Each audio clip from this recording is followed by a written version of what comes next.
Well, in spite of the writer's strike, we still had something spooky to watch in October of 2023.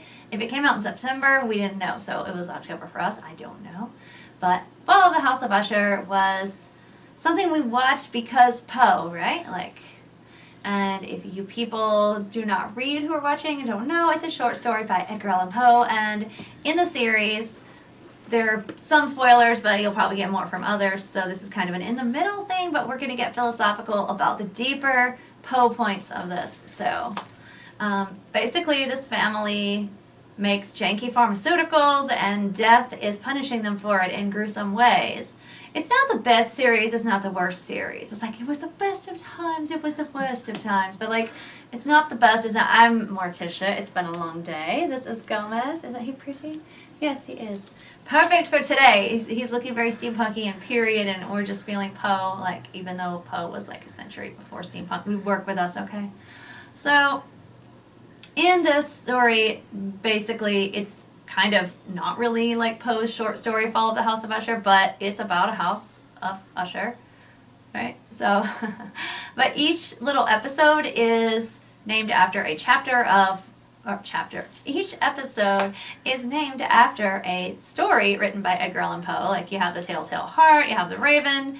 There is a woman filling in the role of Death, who is basically supposed to be the Raven incarnate, which is kind of weird for me, but again, it wasn't the best series. It wasn't the worst, it was kind of weird. It was one of those series that you feel like you're kind of having a weird dream when you watch it. But it's weird, it's Halloween-y, it's something to watch, the writers are on strike, what are you gonna do? Okay? So, I'm not gonna pretend it was just this brilliant thing, but it was okay. And Gomez got some deeper concepts from it that we thought to share. If you go back to the Raven poem and you think about the Raven sitting on the bust of Athena, and that's where we go into Gomez. And take it away! Woo! So I would say that even if my theory is not correct, my theory should have been done. If they didn't think about it, they should have done it instead. It would have been more of a coherent concept in a sense. And this is the third time this has happened where we've come up with better stuff than the author. I'm sorry, we had better ideas for Game of Thrones. Drogo got fixed by being put in the body of another Dothraki who looked real similar, and they conquered everything, and that was our idea. Just bring Drogo back. Come on. They're a great couple. But you know what? I don't know where I went from, it's fantasy. We have better ideas sometimes, okay? Yeah. And this is one of them, so. Yeah, so the fact is that all the elements of Poe's poems, the main ones, are incorporated into the series. And the only one that really wasn't was the bust of Athena Pallas herself. So that had me thinking that every time I started thinking about that character, Verna, who is supposed to be the Raven, Death. Yeah, she's supposed to be, and she has certain associations, and when you think about the never fleeting element, I guess the lack of change for some people is associated with the world of death. So I understand why she's supposed to be death, but it in itself feels lacking, which is why many people started wondering if she is a demon or a devil herself or all kinds of even stranger things. It could have been executed better. Yeah. So because of those flaws in her character, there are certain elements that don't mesh up for me. For example, technically you would think that a demon or a devil would be proud when its charges, the humans, are giving suffering to other humans. But she does not seem to enjoy that element so much. So then that brings the first question, what kind of a demon are you if you're really a demon?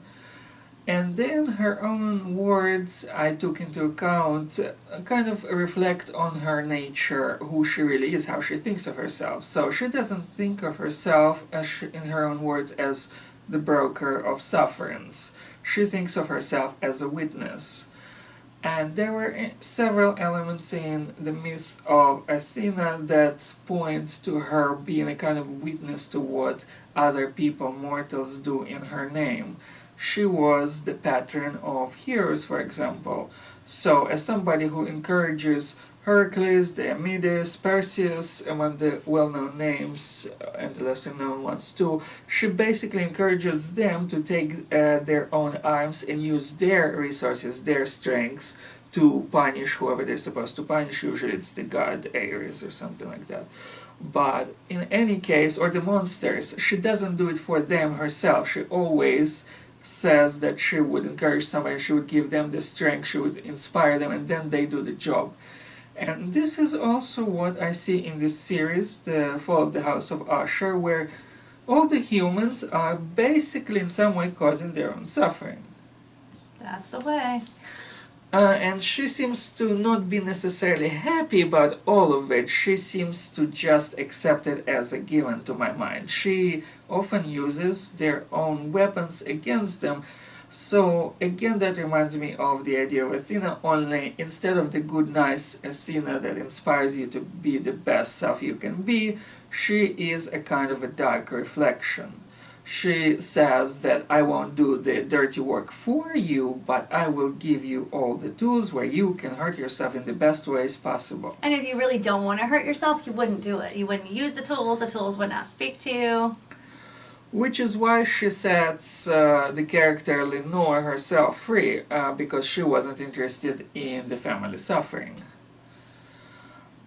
So that makes sense to me. And the other character that incidentally got to escape the whole curse is named Juno, which is of course the name of a goddess.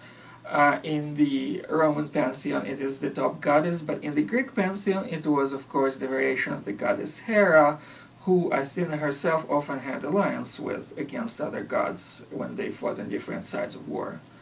So again, that is the second element that points to that. And then the third element is how she sees those people that are being punished, the family members of the House of Usher. She mentions this element of that I see what you are, what you used to be, and what you could have been. So she sees in terms of three, kind of like the mother Maiden, mother, crone.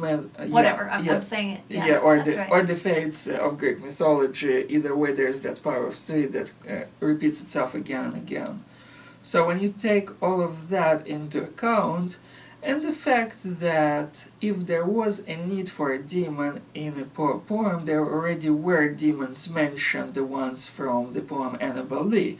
And she was the first to die, so if somebody needed to be a demon, the series could have created those demons from under the sea, and they could have done all the job. But no, she was not associated with the sea, obviously. She's associated with ravens, and knowledge, and messages, maybe advanced warnings. So at first I suspected her to be the Morrigan, and there are some elements pointing to that. But the fact that it is in the world of poem means that she is mostly connected somehow to the cult of Athena herself. And I agree with you, Gomez. That is definitely what it should have been if it wasn't. So. Yes. So you're welcome. Yes. If you did not love the show, rewatch it now with the Athena thoughts in mind, and it is at least more satisfying and cooler. That was kind of our thoughts on the show and what it could have been.